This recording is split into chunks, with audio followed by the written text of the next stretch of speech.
The Secret Garden by Frances Hodgson Burnett.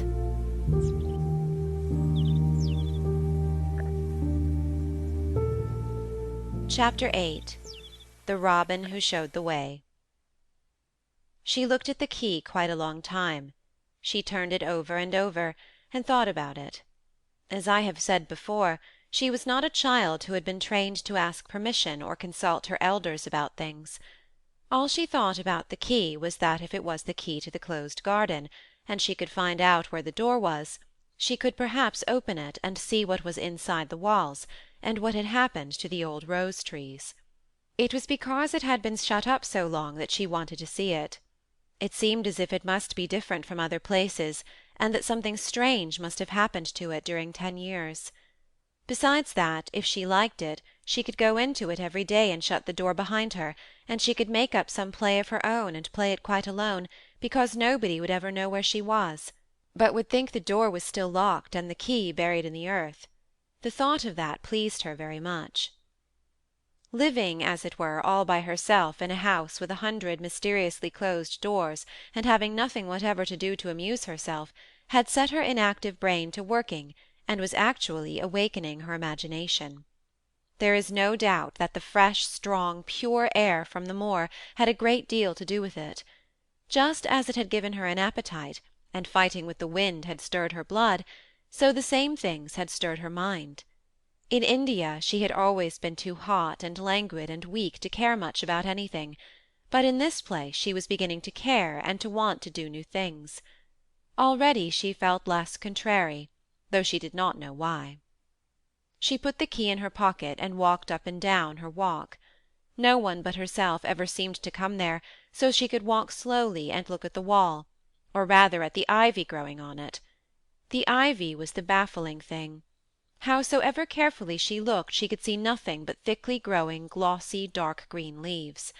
She was very much disappointed. Something of her contrariness came back to her as she paced the walk and looked over it at the tree-tops inside.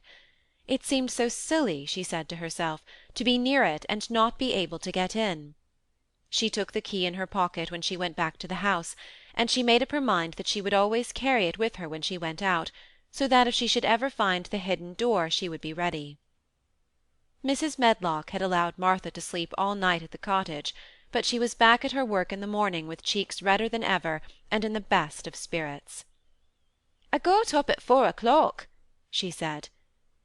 It was pretty on the moor, with the birds getting up and the rabbits scampering about, and the sun rising. I didn't walk all the way. A man gave me a ride in his cart, and I did enjoy myself." She was full of stories of the delights of her day out. Her mother had been glad to see her, and they had got the baking and washing all out of the way. She had even made each of the children a dough-cake with a bit of brown sugar in it. "I had 'em all piping hot when they came in from playing on the moor, and the cottage all smelt to nice, clean, hot bacon, and there was a good fire, and they just shouted for joy. Our Dickon, he said our cottage was good enough for a king." In the evening they had all sat round the fire, and Martha and her mother had sewed patches on torn clothes, and mended stockings, and Martha had told them about the little girl who had come from India, and who had been waited on all her life by what Martha called blacks, until she didn't know how to put on her own stockings. They did like to hear about you," said Martha. "They wanted to know all about the blacks, and about the ship you came in. I couldn't tell 'em enough." Mary reflected a little. "I'll tell you a great deal more before your next day out," she said, "so that you will have more to talk about. I dare say they would like to hear about riding on elephants and camels, and about the officers going to hunt tigers." "My word!" cried delighted Martha. "It would set 'em clean off their heads. Would they really do that, miss? It would be the same as a wild beast show like we heard they had in York once." "India is quite different from Yorkshire," Mary said slowly, as she thought the matter over. "I never thought of that. Did Dickon and your mother like to hear you talk about me?" "Why, our Dickon's eyes nearly started out of his head, they got that round," answered Martha. "But mother, she was put out about your seeming to be all about by yourself. She said, 'Hasn't Mr. Craven got no governess for her, nor no nurse?' And I said, 'No, he hasn't, though Mrs. Medlock says he will when he thinks of it. But she says he mayn't think of it for 2 or 3 years. I don't want a governess, said Mary sharply. But mother says you ought to be learning your book by this time, and you ought to have a woman to look after you, and she says, now, Martha, you just think how you'd feel yourself in a big place like that, wandering about all alone, and no mother. You do your best to cheer her up, she says, and I said I would. Mary gave her a long, steady look. You do cheer me up, she said. I like to hear you talk. Presently Martha went out of the room, and came back with something held in her hands under her apron. What dost thou think? she said, with a cheerful grin. I've brought thee a present. A present? exclaimed Mistress Mary. How could a cottage full of 14 hungry people give any one a present? A man was driving across the moor peddling, Martha explained, and he stopped his cart at our door. He had pots and pans and odds and ends, but mother had no money to buy anything. Just as he was going away, our Lisbeth Ellen called out, Mother, he's got skipping ropes with red and blue handles. And mother, she calls out quite sudden, Here, stop, mister, how much are they? And he says 2pence, and mother, she began fumbling in her pocket, and she says to me, Martha, thou's brought me thy wages like a good lass, and I've got 4 places to put every penny, but I'm just going to take 2pence out of it to buy that child a skipping rope. And she bought one, and here it is. She brought it out from under her apron, and exhibited it quite proudly. It was a strong, slender rope with a striped red and blue handle at each end, but Mary Lennox had never seen a skipping rope before. She gazed at it with a mystified expression. What is it for? she asked curiously. For? cried out Martha. Does that mean they've not got skipping ropes in India, for all they've got elephants and tigers and camels? No wonder most of 'em's black. This is what it's for, just watch me. And she ran into the middle of the room, and taking a handle in each hand, began to skip and skip and skip, while Mary turned in her chair to stare at her, and the queer faces in the old portraits seemed to stare at her too, and wonder what on earth this common little cottager had the impudence to be doing under their very noses. But Martha did not even see them. The interest and curiosity in Mistress Mary's face delighted her, and she went on skipping, and counted as she skipped until she had reached 100. I could skip longer than that, she said when she stopped. I've skipped as much as 500 when I was 12, but I wasn't as fat then as I am now, and I was in practice. Mary got up from her chair, beginning to feel excited herself. It looks nice, she said. Your mother is a kind woman. Do you think I could ever skip like that? You just try it, urged Martha, handing her the skipping rope. You can't skip 100 at first, but if you practise you'll mount up. That's what mother said. She says nothing will do her more good than skipping rope. It's the sensiblest toy a child can have. Let her play out in the fresh air skipping, and it'll stretch her legs and arms and give her some strength in 'em. It was plain that there was not a great deal of strength in Mistress Mary's arms and legs when she first began to skip. She was not very clever at it, but she liked it so much that she did not want to stop. Put on the things and run and skip out of doors, said Martha. Mother said I must tell you to keep out of doors as much as you could, even when it rains a bit, so as they wrap up warm. Mary put on her coat and hat and took her skipping rope over her arm. She opened the door to go out, and then suddenly thought of something, and turned back rather slowly. Martha, she said. They were your wages. It was your 2pence, really. Thank you. She said it stiffly because she was not used to thanking people or noticing that they did things for her. Thank you, she said, and held out her hand because she did not know what else to do.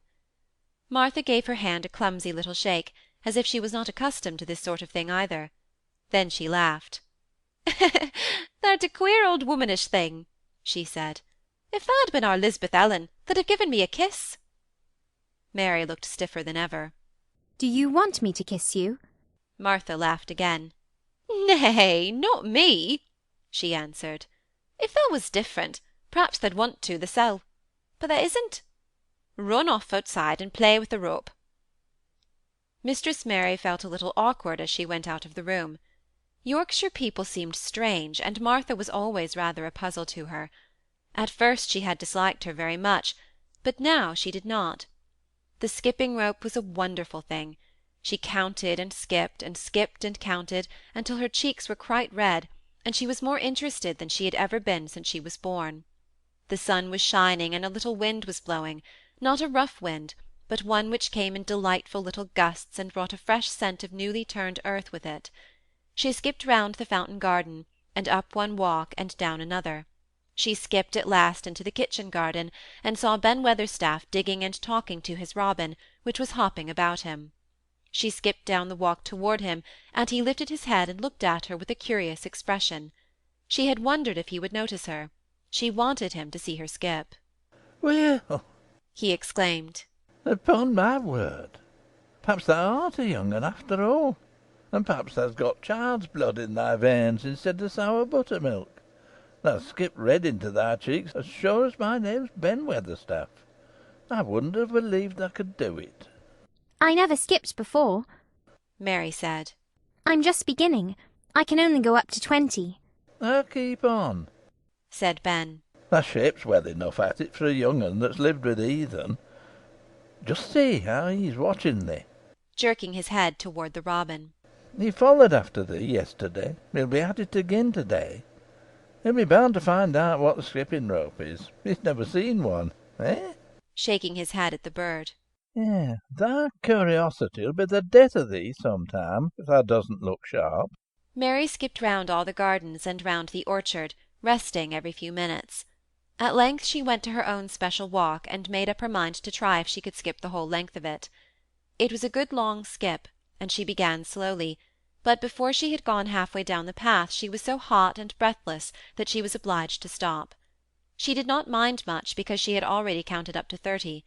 She stopped with a little laugh of pleasure, and there, lo and behold, was the robin swaying on a long branch of ivy. He had followed her, and he greeted her with a chirp. As Mary had skipped toward him, she felt something heavy in her pocket strike against her at each jump, and when she saw the robin she laughed again. You showed me where the key was yesterday, she said. You ought to show me the door today, but I don't believe you know. The robin flew from his swinging spray of ivy on to the top of the wall, and he opened his beak and sang a loud, lovely trill, merely to show off. Nothing in the world is quite as adorably lovely as a robin when he shows off, and they are nearly always doing it. Mary Lennox had heard a great deal about magic in her Aya's stories, and she always said that what happened almost at that moment was magic. One of the nice little gusts of wind rushed down the walk, and it was a stronger one than the rest. It was strong enough to wave the branches of the trees, and it was more than strong enough to sway the trailing sprays of untrimmed ivy hanging from the wall. Mary had stepped close to the robin, and suddenly the gust of wind swung aside some loose ivy trails, and more suddenly still she jumped toward it and caught it in her hand.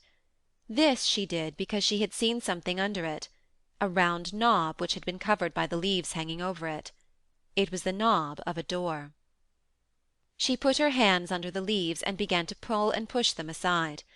Thick as the ivy hung, it nearly all was a loose and swinging curtain, though some had crept over wood and iron.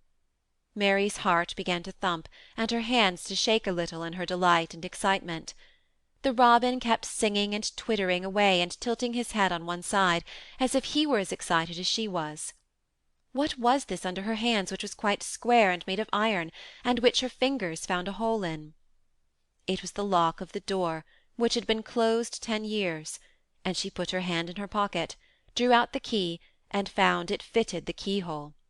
She put the key in and turned it. It took 2 hands to do it, but it did turn. And then she took a long breath and looked behind her up the long walk to see if any one was coming. No one was coming. No one ever did come, it seemed, and she took another long breath because she could not help it, and she held back the swinging curtain of ivy and pushed back the door, which opened slowly, slowly.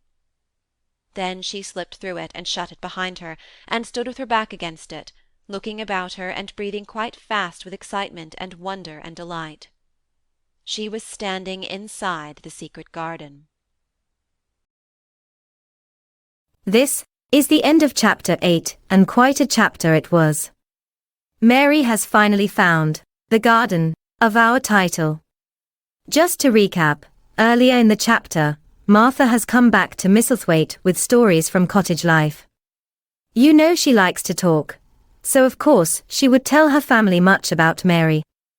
It seems that Martha's stories are quite endearing to Martha's family, so much so that Martha's mum was moved to buy a present for Mary. That part hit me right in the feels. This poor family of 14 mouths to feed showed the reader that there is more than one type of poverty, the poverty of finances, and the poverty of neglect.